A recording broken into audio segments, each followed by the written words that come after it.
हरियाणा हरियाणा जो है खेलों में, ओलंपिक हो, एशियाड हो, कॉमनवेल्थ हो, कोई भी गेम हो, हरियाणा कहीं पीछे पैरा पैरा ओलंपिक गेम हो, पैरा एशियाड गेम हो।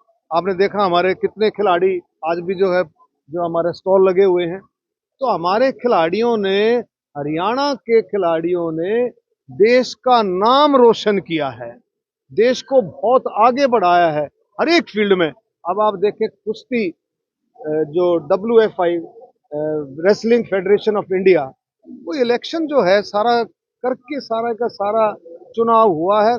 और हम सबको मिलकर के खिलाड़ियों का तो वैसे भी बहुत बड़ा दिल है, खिलाड़ियों का वैसे भी बहुत बड़ा दिल है, देश के प्रति है। खिलाड़ियों का समर्पण अपने उसके लिए नहीं है, देश के प्रति है, हरियाणा के प्रति। तो मैं तो यही कहना चाहूंगा कि हमारे को देश की सोचनी है कि हमारे को 2047 का जो सपना है मोदी जी का, विकसित भारत का, भारत हर कैटेगरी में नंबर वन हो, इसी तरह से खेलों में भी नंबर वन हो, और ये सिलसिला चलते रहना चाहिए। अब आप देखेंगे अब कितने मेडल आए थे हमारे जो इसमें कॉमनवेल्थ में, एशियाड में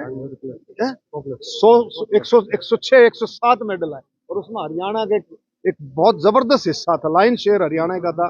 तो हरियाणा का खिलाड़ी का हम सब का सम्मान करते हैं।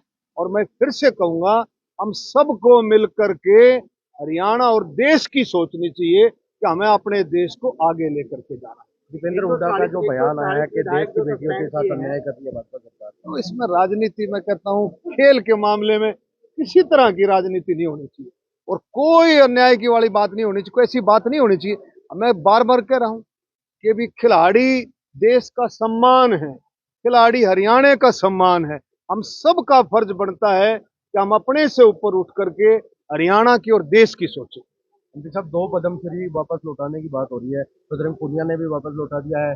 सारा जवाब आता है उसमें कि मैं कह रहा हूँ खिलाड़ी मान सम्मान है, खिलाड़ी हम सब का मान सम्मान है, देश का मान सम्मान है, हरियाणा का मान सम्मान है। हम सबको मिलकर के देश को आगे बढ़, हमारा निशाना सबका 2047 है।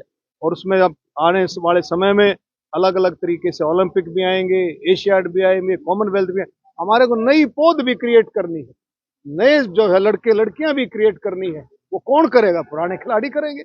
पुराने जो सस्पेंड किए गए हैं, इसको लेकर कांग्रेस सड़कों पर उतरी है और विरोध प्रदर्शन कर रही है। लोकतंत्र बचाओ, देश बचाओ। देखिए, लोकसभा और राज्यसभा, इसमें सरकार का, केंद्र सरकार का लेना। लोकसभा को कौन देखता है? स्पीकर महोदय देखते हैं, अध्यक्ष महोदय देखते हैं।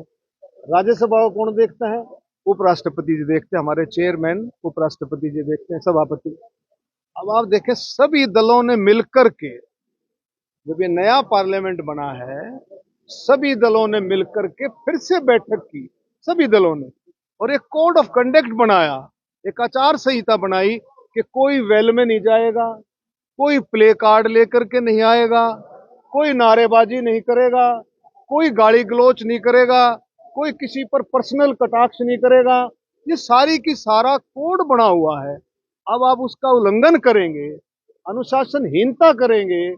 अब आप देखें, प्ले कार्ड लेकर के आ रहे हो, प्ले कार्ड फेंक पाड़ करके, आप बिलों को पाड़ करके स्पीकर की तरफ फेंक रहे हो, वो मेंबरान की तरफ फेंक रहे हो, आप वहां गालियां दे रहे हो, आप वहां प्रधानमंत्री की, राज्यसभा के सभापति की आप बेइज्जती कर रहे हो, उनकी मिमिक्री कर रहे हो लोकसभा के। तो ये चीजें सारी की सारी काउंट होकर के, ये जो कार्रवाई है, मेंबरों को निकालने वाली कार्रवाई, ये अनुशासनहीनता की कार्रवाई है। ये इसका अनुशासनहीनता की कार्रवाई में ही ये सारे के सारे सस्पेंड हुए। प्रधानमंत्री का भी वीडियो वायरल है। वो कोई बात नहीं, वो उसकी, वो तो लोग उससे सदन से बाहर है। लेकिन हमारे को ऐसा देखो कंडक्ट, ये संवैधानिक पद है, प्रधानमंत्री, राष्ट्रपति जी, उपराष्ट्रपति जी, प्रधानमंत्री, तीनों एक रिस्पेक्टेबल पद है। उनका हमें सम्मान करना चाहिए, उनका हमें सम्मान करना चाहिए। और उस सम्मान में हर एक नागरिक का फर्ज बनता है, वो किसी भी पार्टी से है, किसी भी से। और जब ये बन जाते हैं, संवैधानिक पद पे आ जाते हैं, तो पार्टी पॉलिटिक्स खत्म हो जाती। वो पूरे देश के उपराष्ट्रपति हैं, वो पूरे देश की राष्ट्रपति हैं। उससे पहले राष्ट्रपति जी का अपमान हुआ, फिर उपराष्ट्रपति जी का, प्रधानमंत्री जी का, तो हमारे कोई बातें सोचनी चाहिए। ये गैर है, जनता सब देख रही है, जनता एक एक चीज को देख रही है कि किस तरह से विपक्ष की भूमिका है। अब आप देखें कैसे कैसे कानून थे जो देश को थोथा कर रहे थे, खोखला कर रहे थे, जो टेररिस्टों को, आतंकवादियों को कितनी एक छूट दे रहे थे।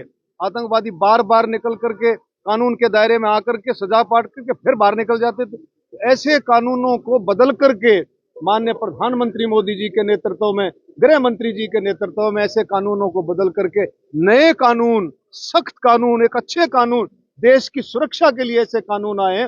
उन कानूनों के जब बहस चल रही थी तो हम सबको हिस्सा लेना चाहिए था, विपक्ष को हिस्सा लेना चाहिए था, अपने सुझाव रखते, बातें रखते देश हित में।